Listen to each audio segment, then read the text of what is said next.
Hola, ¿qué tal? Mi nombre es Paola Noguera, soy del Colegio de Ciencias y Humanidades Plantel Sur, del grupo 419. El día de hoy en este video vamos a ver los niveles de organización.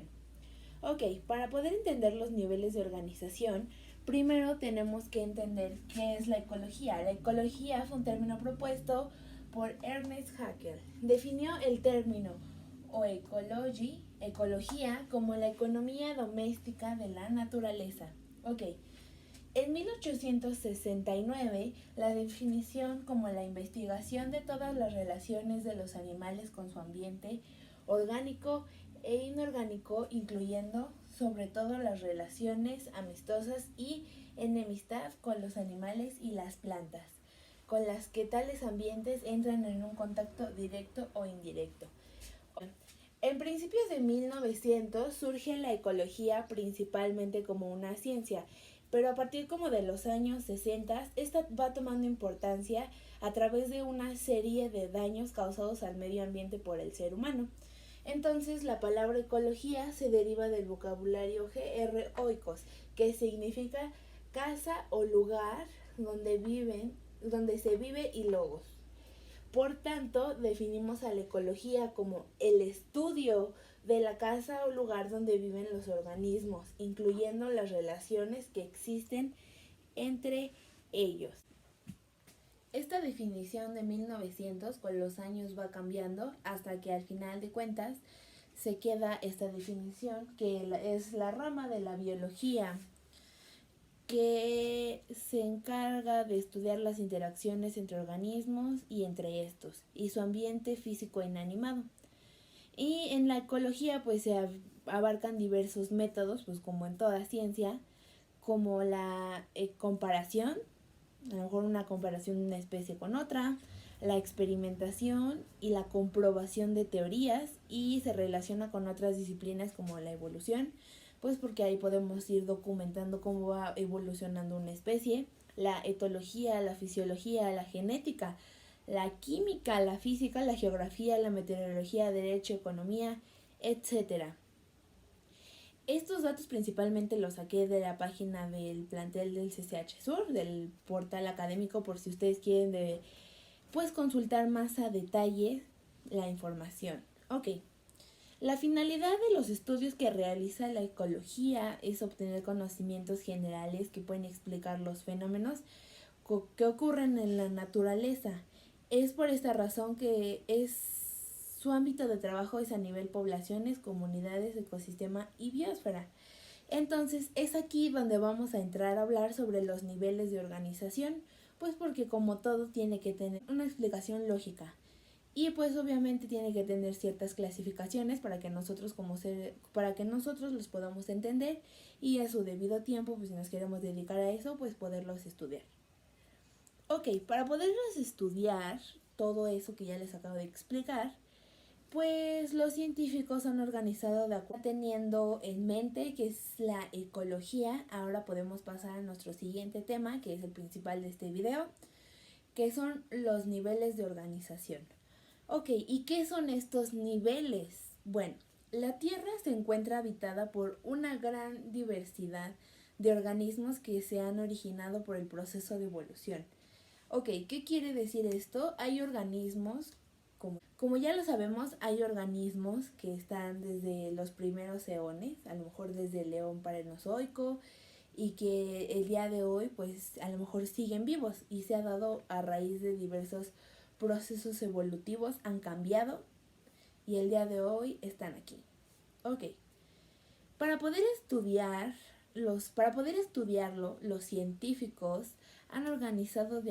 los han organizado de acuerdo con las características que tienen en común, para lo cual han creado el concepto de especie, que es la categoría taxonómica que agrega a los organismos que son potencialmente infértiles.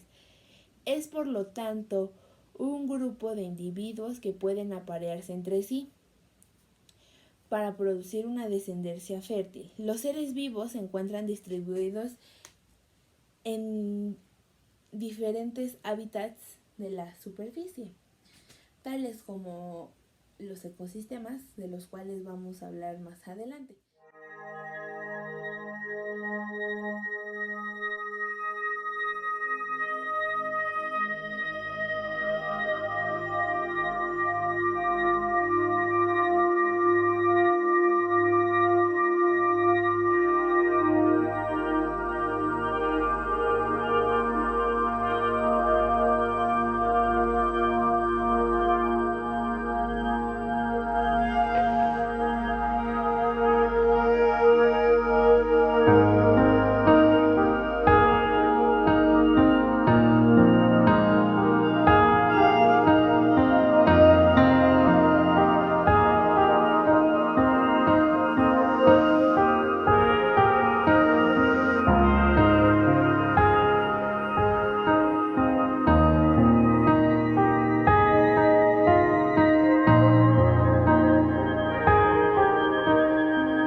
Pues podemos entender un poco más el cómo nosotros estamos clasificados y el por qué se dan ciertos niveles. Y pues ahorita pues vamos a pasar a definirlos, pero pues primero vamos a definir qué es la atmósfera. Pues la atmósfera es la envoltura gaseosa que rodea al planeta y tiene un grosor aproximado de 1000 kilómetros y se divide en 3 capas. La troposfera, que es la que se halla en contacto con la superficie de la Tierra. La estratosfera inicia a partir de la troposfera y sitúa entre los 10 y 50 kilómetros y entre los 20 y 30 kilómetros. Y esta se encuentra en la capa de ozono. Y la ionosfera se localiza encima de la estratosfera, es decir, entre los 80 y los 500 kilómetros desde la superficie de la Tierra. Es la capa superior de mayor dimensión de la atmósfera y refleja ondas de radio, lo que permite la comunicación a grandes distancias. Muy bien.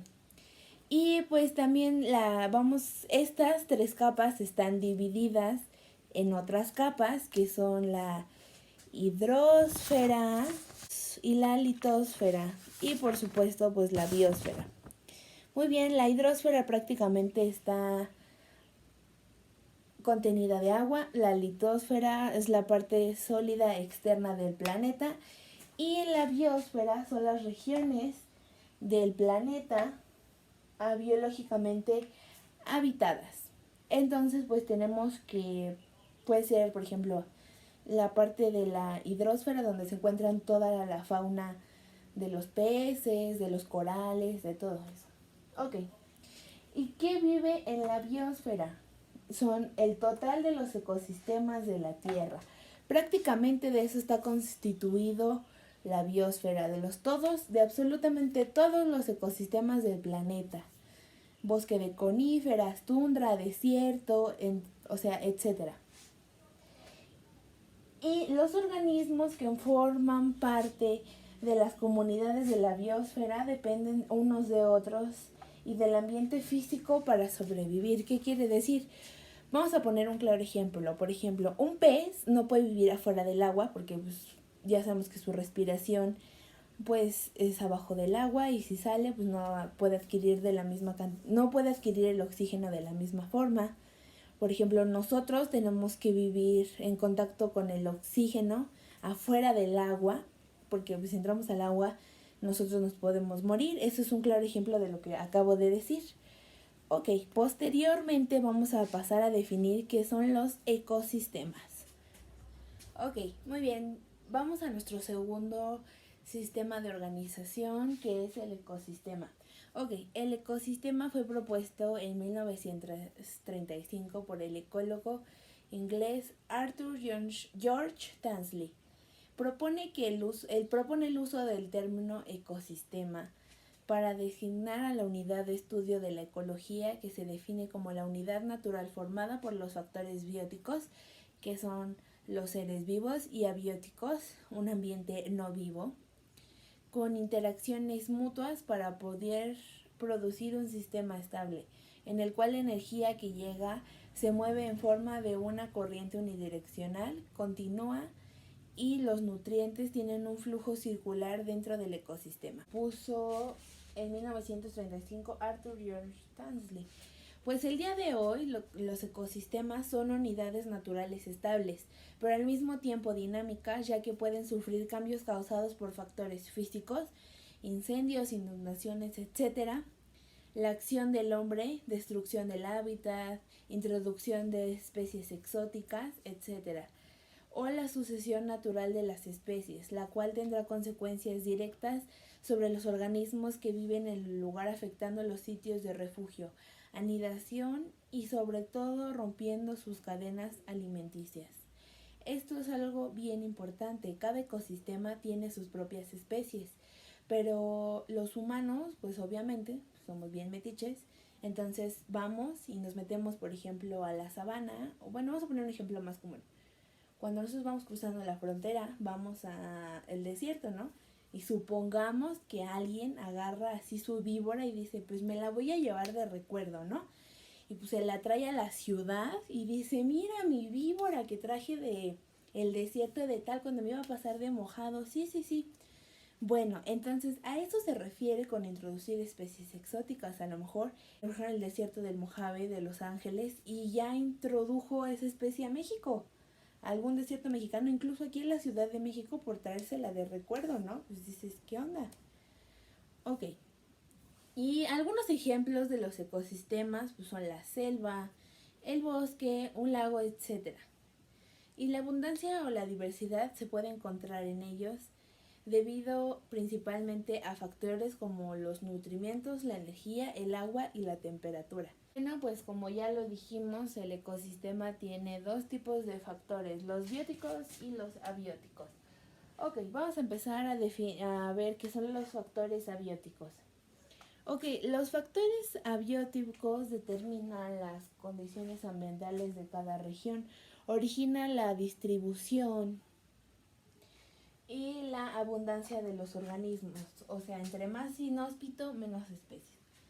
¿Qué es inhóspito? Pues inhóspito, lugar o persona que no ofrece una buena condición para hospedar a un ser humano, pero pues en este caso pues a un ser vivo. O sea, a lo mejor no ofrece una temperatura accesible para, por ejemplo,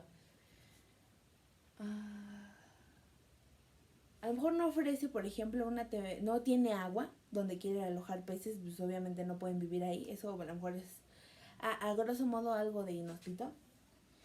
Ok, ¿y cuáles son estos factores? Pues son el suelo, el clima, el tiempo, agua, energía, La temperatura, que es algo bien importante que se los vengo diciendo desde hace, ya se los vengo expresando, o sea, yo lo expreso con seres humanos para poder entenderlo mejor y no hacernos bolas. O sea, por ejemplo, cuando nosotros vamos a Rusia, pues obviamente nuestra piel no está acostumbrada a lo mejor a recibir ese tipo de frío y nos quema.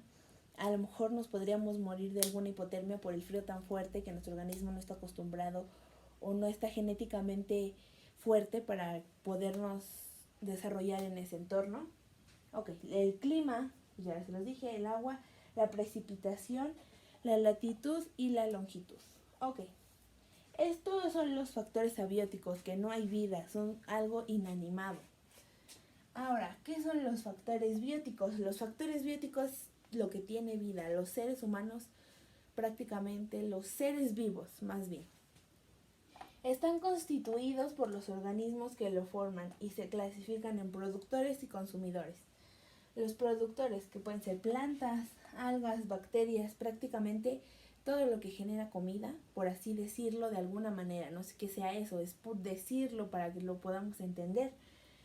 Y los consumidores, que son los animales, por ejemplo, podría ser un león que se come a un cordero. Y eso, ambos son consumidores, pero el cordero en este caso a lo mejor se convirtió en un productor. O sea, no es que sea así, pero es un ejemplo para que me entiendan. Ok, entonces esto es prácticamente los factores. Vamos con nuestro siguiente nivel de organización, que es la comunidad. Ok, una comunidad está formada por una asociación de diferentes poblaciones que viven en el mismo lugar e interactúan entre sí al mismo tiempo. Pueden estar formadas por cientos o miles de especies diferentes. O sea, puede haber un perro, un gato, un caballo, o puede haber diferentes razas de perro, diferentes razas de caballo, etc. Ok. Y estas son representadas por un número de variables o individuos, los cuales por su tamaño y actividad pueden ser decisivos en la vida de comunidad. Ok, la estructura, función y estabilidad de la comunidad se debe a las interacciones de los diversos tipos de organismos que en ella viven y dan las bases para la regulación ecológica. Por lo tanto, los individuos no viven de forma desordenada en el planeta. Ahora, ¿cómo es la estructura? ¿Qué es la estructura de la comunidad? Ok, la estructura de la comunidad se refiere a la forma en que se relacionan las especies en una comunidad, estableciendo ciertos sistemas de la vida que tienen las siguientes propiedades: el número de especies que la componen, la abundancia de poblaciones, las relaciones espaciales y temporales de las especies, y las relaciones de tamaño entre los individuos que la componen. Las relaciones tróficas también es otro punto muy importante. Ok, la estabilidad de la comunidad, cuáles son los factores que determinan esto. Ok, es el clima, puede ser la temperatura, la lluvia, las sequías, etc. La topografía, el relieve y la altitud, los recursos disponibles como el alimento, el agua o las especies, y la capacidad de adaptación, que es algo muy importante. Ok, y también otro punto que es fundamental y que es muy importante son las relaciones entre las especies, la depredación y el parasitismo.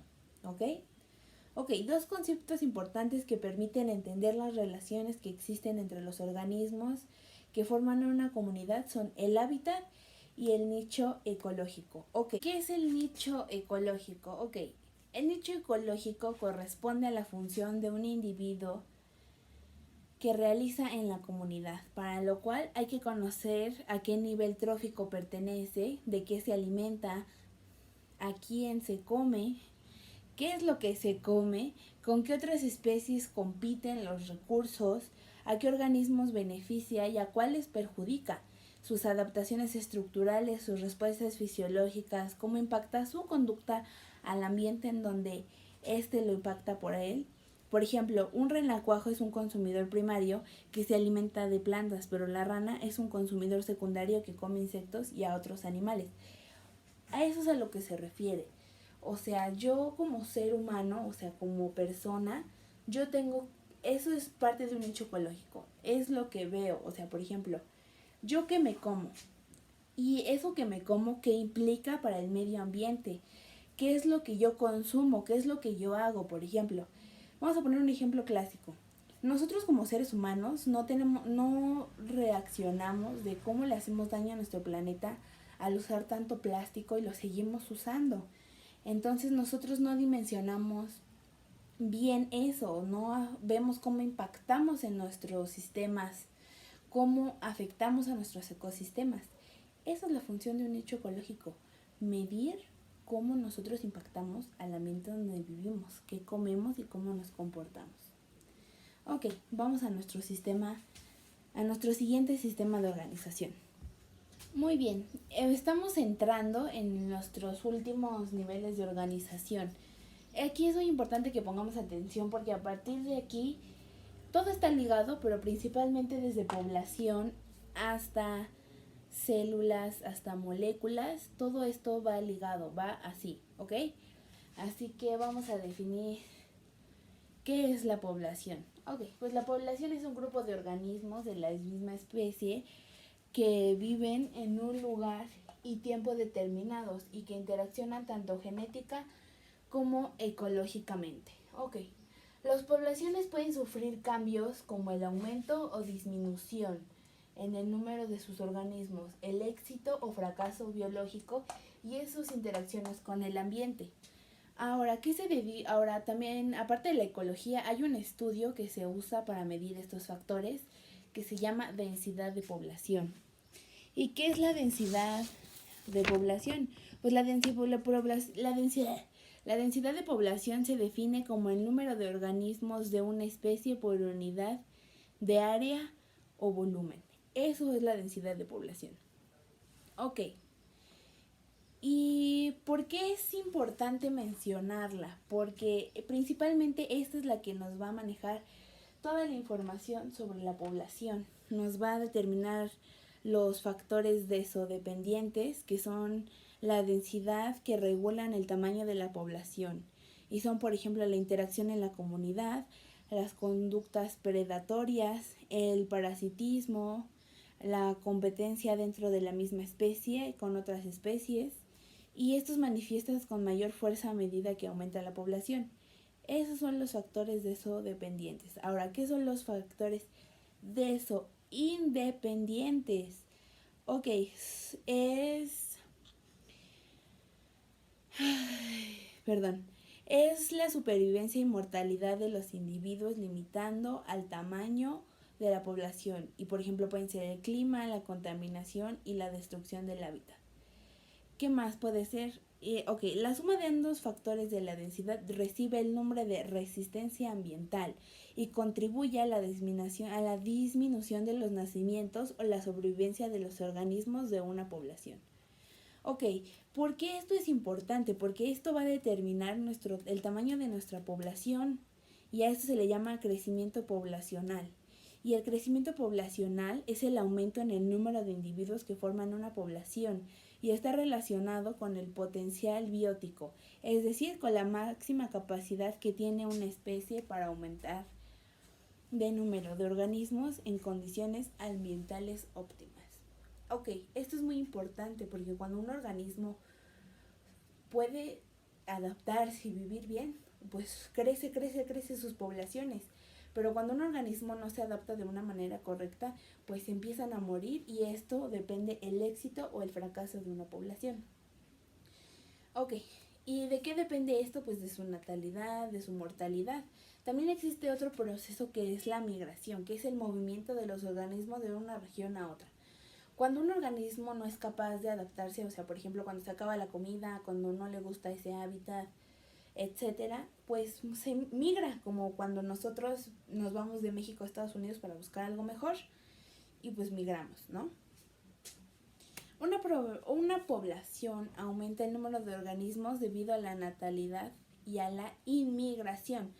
Por ejemplo, así como nosotros podemos migrar de nuestra comunidad, hay organismos que vienen a nuestra comunidad a vivir porque es una comunidad exitosa. O sea, eso es algo bien importante, una población exitosa. Ok, ahora vamos con nuestro siguiente concepto. Muy bien, hasta aquí absolutamente toda la información que les he dado ha sido extraída del portal académico del Colegio de Ciencias y Humanidades Plantel Sur. Muy bien, y ahora, ya casi para terminar, tenemos estos niveles de organización: individuo, órganos y sistemas y tejidos. Como ya les dije, estos van juntitos, de la mano. Ahorita les voy a abarcar los últimos sistemas, pero primero vamos a hablar de esto. ¿Qué es un individuo? Pues cualquier criatura viva, unicelular o multicelular. Nosotros, prácticamente, nosotros somos individuos. Órganos y sistemas. Nivel de organización en que los órganos trabajan juntos en forma integrada y desempeñan una función particular. Ok, pues ¿cuáles podrían ser nuestros órganos y sistemas? Pues a lo mejor, poniendo el ejemplo en nosotros, pues a lo mejor podría ser nuestro aparato digestivo, nuestro sistema circulatorio, nuestro sistema inmunológico, nuestro aparato respiratorio. Nuestros órganos a lo mejor podrían ser pues el estómago, el esófago, la tráquea. Ok, ahora, esos órganos y sistemas están compuestos de tejidos. ¿Y qué son los tejidos? Pues son un grupo de células similares organizadas en una unidad estructural y funcional. ¿Ok? O sea, los tejidos, pues por ejemplo, algún tejidito que debemos tener, por ejemplo, yo aquí en mis manos mugrosas tengo pues esta carnita, ¿no? O sea, aquí esto a lo mejor podría ser un tejido. O sea, los tejidos, pues de los tejidos se componen los órganos, todos los sistemas. O sea, eso es algo muy complejo, pero pues dejémoslo en lo que constituye, es en una unidad estructural y funcional, ¿ok? Muy bien, y ahora sí, para terminamos con estos dos, que son células y moléculas. Ok, una célula es la unidad estructural de los organismos. Pues en la célula obviamente pues tenemos organelos, citoplasma, mitocondrias, etcétera. Todo eso constituye una célula. Ahora, la molécula es la cantidad de un elemento equivalente a su peso atómico, expresado en gramos, o cantidad de una sustancia equivalentemente a su peso molecular, expresado en gramos. Ok, aquí de moléculas pues obviamente se desglosa en átomos, en elementos, más bien en elementos, que es una sustancia simple que está constituida solo por átomos. Y luego los átomos, que es la partícula más pequeña en que se puede dividir un elemento. Y luego pues de ahí ya son las partículas subatómicas, que son aquellas más pequeñas que un átomo y pues que constituyen al átomo. Muy bien, eso es todo por el video de hoy. Mi nombre es, como ya lo dije al principio del video, es Paola Padilla Noguera, del Colegio de Ciencias y Humanidades Plantel Sur, con la profesora Etzali Esquivel del 419B Biología 2. Ok, yo quiero aquí citar mis fuentes bibliográficas. Mis primeras definiciones hasta individuo las saqué del portal académico del Colegio de Ciencias y Humanidades Plantel Sur. Y estas últimas, a partir de individuo, célula, molécula, tejido, etcétera, lo saqué del libro de Curtis, de 6ª edición, me parece. Y bueno, pues es todo por el video de hoy. Muchas gracias, Miss, por si lo vio hasta aquí. Póngame 10. La amo, la quiero y la extraño. Bye.